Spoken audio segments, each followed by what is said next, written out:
Hello, in this video we'll talk about how to change the Gmail language. So the language setting right now is by default is English. So to change that, you go to the setting bar here, and then you see all settings here. Now we have all the settings. Now you can see the language settings as the first one. For example, if you want to change to another language, in my case, maybe I change that. And then you need to save it, save all changes.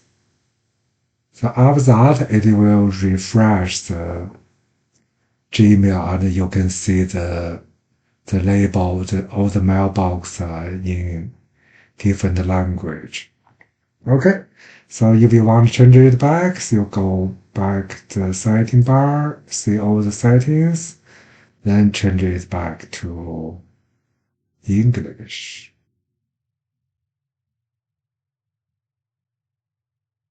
And don't forget to save it. Okay, so hope you enjoyed this video. Have a nice day. Bye-bye.